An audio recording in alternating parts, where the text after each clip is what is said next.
अस्सलामुअलैकुम। आज का दिन जैसा कि आपने देखा है कि बड़ा ही रिलैक्स था, चिल था क्योंकि मैं घर पे मौजूद थी। आज मैंने जनाब बड़े ही रिलैक्स तरीके से अपना नाश्ता बनाया और बड़े सुकून से नाश्ता किया और आज मुझे करनी थी कुछ शॉपिंग। जी हाँ, क्योंकि भई जब महीने का स्टार्ट होता है ना तो मैं कम से कम 15 दिन का गोश्त, सब्ज़ी वग़ैरह ला के घर में रख देती हूँ क्योंकि मुझे बार-बार फिर शॉपिंग करने जाना अच्छा नहीं लगता क्योंकि मेरे पास टाइम ही नहीं होता है। और फिर ये होता है कि जो मुझे शॉपिंग करनी होती है वो दूसरी जगहों से करनी होती है तो बड़ा ही हेक्टिक हो जाता है। तो इस वजह से मैं कोशिश करती हूँ कि 15 दिन का जो सामान है ना, गोश्त वग़ैरह का जो आइटम है ना, वो पहले से लेके रख लूँ और उसको हमेशा 1 दिन पहले मैं निकाल देती हूँ फ्रीज़र से और फिर उसके बाद जनाब उसको हम कुक कर लेते हैं तो बड़ा ईज़ी हो जाता है मामला। आज आपने थंबनेल से अंदाज़ा लगा लिया होगा कि जनाब मोना जो हैं आपको आज कौन-सी व्लॉग दिखा रही हैं। जी हाँ, मैं आज आपको ये बताऊँगी कि जर्मनी में अगर आप हलाल गोश्त लेना चाहते हैं तो जनाब आपको कहाँ से मिलता है।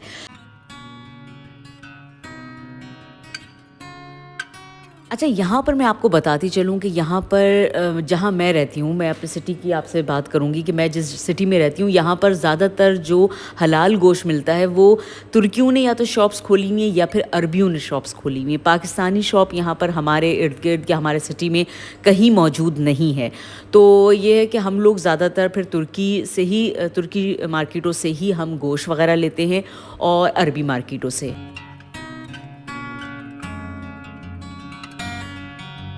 अच्छा, यहाँ पर ये एक फ़ैसिलिटी भी होती है कि आपको अगर पूरा बकरा चाहिए है, तो वो भी यहाँ पर आपको मिल जाता है। रीज़नेबल प्राइस में देते हैं वो कुछ। अगर आप क्योंकि ज़रा एक साथ पूरा बकरा ले रहे होते हैं, तो वो उसके कुछ किलो कम कर देते हैं। और मुझे लगता है कि जिस घर में माशाल्लाह बच्चे ज़्यादा हों या मेंबर्स ऐसे हों जो कि गोश्त ज़्यादा खाते हों, तो उनके लिए पूरे बकरे वाला ऑप्शन जो है ना, वो बड़ा सस्ता पड़ जाता है या बड़ा अच्छा पड़ जाता है। क्योंकि यहाँ पर जो अगर आप पूरा बकरा लें तो वो तकरीबन आपको 200 यूरो का मिलता है। अब अगर आप उसके अलावा थोड़े से 10-15 यूरो उनको ज़्यादा दे देते हैं तो वो उसको बड़ा अच्छा सा काट कर और कट वगैरह करके सब चीज़ें आपको अलग से करके दे देते हैं। तो मैं समझती हूँ कि ये ऑप्शन जो है ना बड़ा ही अच्छा होता है। अच्छा, नॉर्मली अगर आप बकरे का गोश्त लेना यहाँ से तो ये बकरे का गोश्त आपको 15 यूरो किलो मिलेगा, यानी 14.99 का यहाँ पर ये बकरे का गोश्त देते हैं। और अगर आप पूरा बकरा लें तो फिर ये तकरीबन 949 का जो है ना वो आपको देते हैं, यानी तकरीबन 9.5 यूरो का किलो देते हैं।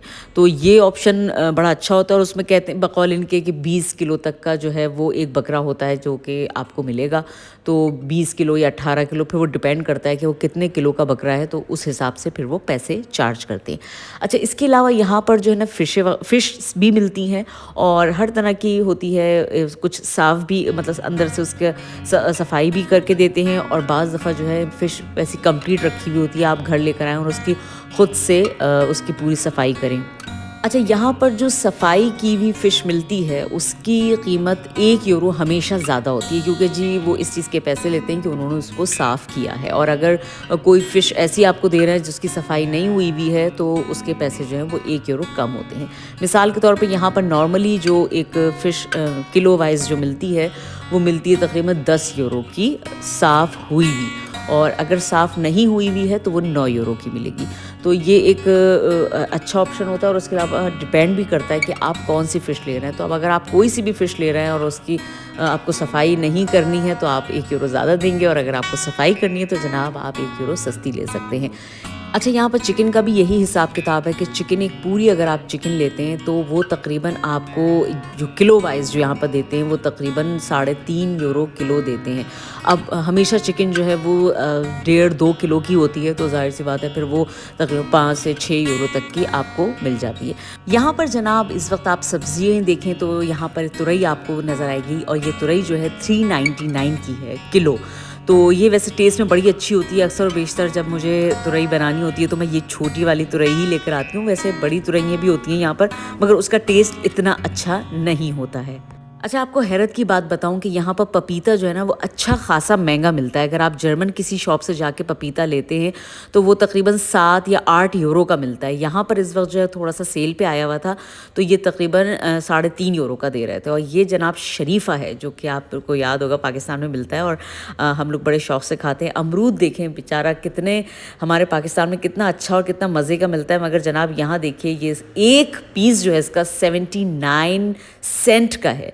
तो आप समझ लें कि ये कितने का सिर्फ़ 1 पीस मिल रहा है। तो ये है जनाब शकरकंदी और ये है चुकंदर। तो ये भी तकरीबन 6-6 7-7 यूरो किलो मिलते हैं और ये हैं अरवियाँ जो कि 4 यूरो 29 सेंट की हैं।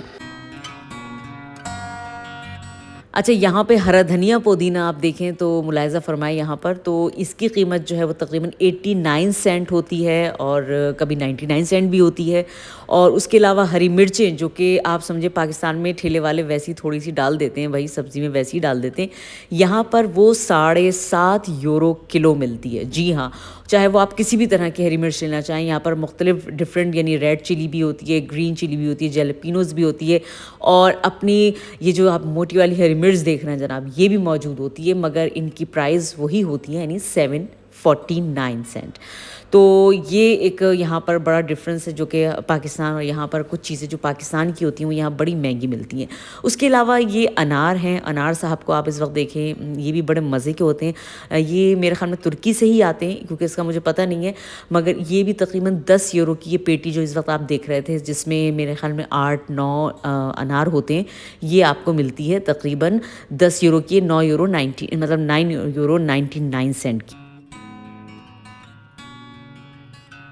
हाँ जी, इसके अलावा यहाँ पर जनाब फ्रोज़न चीज़ें भी मिलती हैं और बड़ी ही मज़ेदार होती हैं, मगर ये भी सारी तुर्किश बेस होती हैं, मतलब तुर्की की सारी चीज़ें होती हैं और बड़ी ही टेस्टी होती हैं। उसके अलावा जनाब यहाँ पर मैं आपको एक बड़ी डिफरेंट और मज़ेदार चीज़ दिखाऊँ, ये है जनाब मट्टी की हंडियाँ जो कि हमारे पाकिस्तान में मिला करती थी और ये यहाँ पे भी मिलती हैं। मुझे ये नहीं पता कि इस्तेमाल करके कैसी होंगी, मगर आप लोग ज़रूर ले सकते हैं। यहाँ जनाब हमारे चने वग़ैरह जो हैं वो भी मिलते हैं, दालें हैं जो कि मुख्तलिफ़ प्राइसेस में होती हैं और मुख्तलिफ़ क्वालिटीज़ में होती हैं।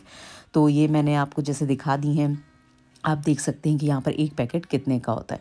तो ये यहाँ पर जर्मनी में कुछ इस तरह का हिसाब किताब है, इस तरह चीज़ें मिलती हैं और ये आप देख रहे हैं चने हैं, दालें हैं, मुख्तलिफ़ दालें, ये सब तुर्की मार्केट में मिल जाती हैं। इसके लिए आपको एक्स्ट्रा पाकिस्तानी शॉप पे नहीं जाना पड़ता। अब जैसे चने की दाल है, मसूर की दाल है, मलका की दाल है, ये सब यहाँ पर जनाब किलो वाइज़ मिल जाती हैं।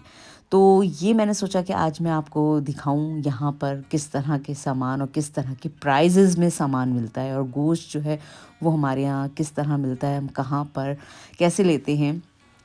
तो ये जनाब एक छोटी-सी व्लॉग थी और मुझे उम्मीद है कि आप लोगों को पता लगा होगा कि जर्मनी में जनाब किस प्राइसेस में चीज़ें मिलती हैं और कैसी मिलती हैं। चलें जनाब, अब इस व्लॉग को इख्तिताम करती हूँ मैं और इंशाल्लाह फिर मिलूँगी। जब तक के लिए मुझे इजाज़त दीजिए, अपना बहुत सारा ख़्याल रखिएगा। अल्लाह हाफ़िज़। पाकिस्तान ज़िंदाबाद।